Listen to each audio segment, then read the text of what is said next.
नमस्कार हजुर, अहिले चाहिँ म यारु फाँटमा आइपुगेको छु। यहाँहरूलाई म यारु फाँटको केही दृश्यहरू देखाउन गइरहेको छु। बुढी गण्डकी नदी यारु फाँटको दृश्य यस्तो रहेको छ।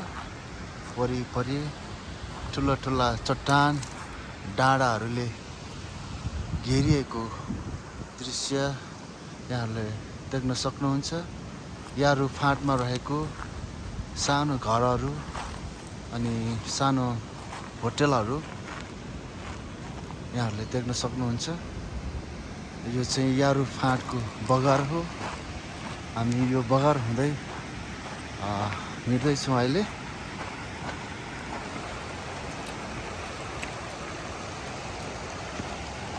हाम्रो दुईजना विदेशी पाहुना अगाडि हिँड्दै हुनुहुन्छ। अनि यो सानो खोलालाई तार्ने तर्खरमा छौँ।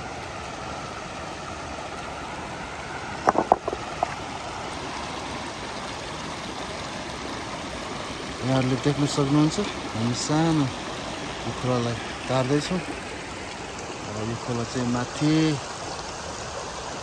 माथिबाट पहाडबाट आएको सानो खोला हो।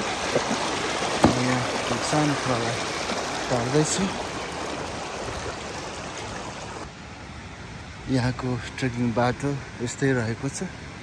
अहिले हामी यारु फाँटको बगर हुँदै यो बाल्लामाथि हामी हिँड्दैछौँ।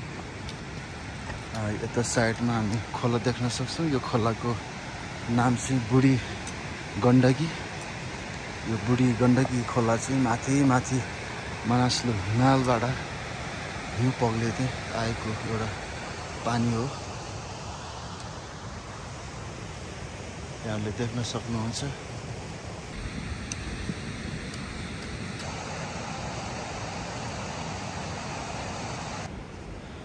अघि हामी यो यारु फाँट आइपुग्नु पूर्व एउटा साँघुरो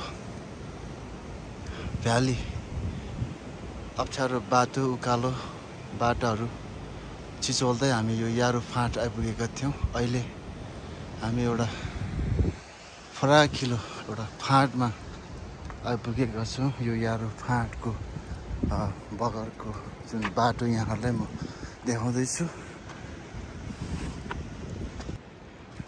पक्कै पनि यहाँहरूलाई यो ठाउँ राम्रो लाग्यो होला।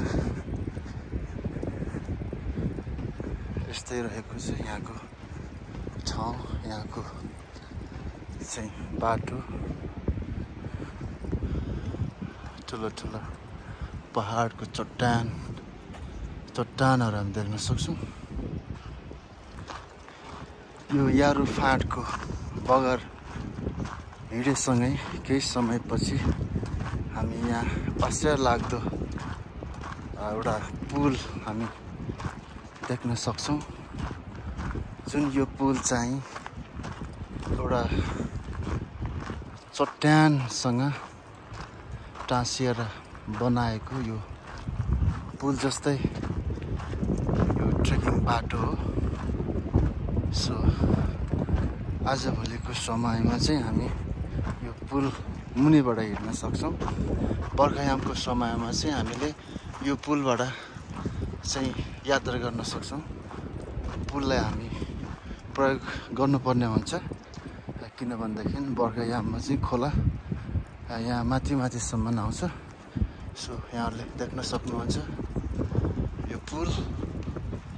जुन यो पुल चाहिँ भित्तामा एट्याच गराएर बनाएको छ। अत्यन्तै सुन्दर, अनौठो लाग्दो।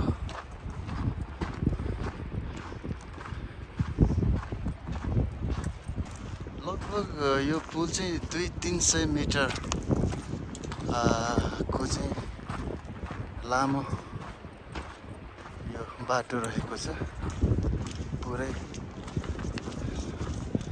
चट्टानमाथि पुरै एट्याचमेन्ट गराएर बनाएको पुल एकदमै सुन्दर रहेको छ। यहाँहरूलाई म यो पुलको दृश्य देखाउँदैछु सायद यहाँहरूलाई कस्तो लाग्यो होला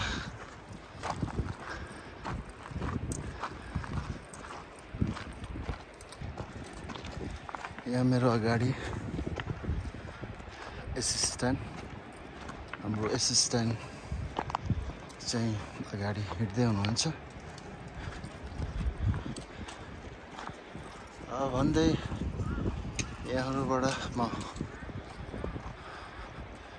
बिदा हुन चाहन्छु म यहाँहरूलाई यस्तै नयाँ ठाउँहरूको भिडियो ल्याउने बाजा गर्दै आजको लागि म यहाँबाट बिदा हुन चाहन्छु हस्त यहाँको दिन शुभ रहोस् बाई बाई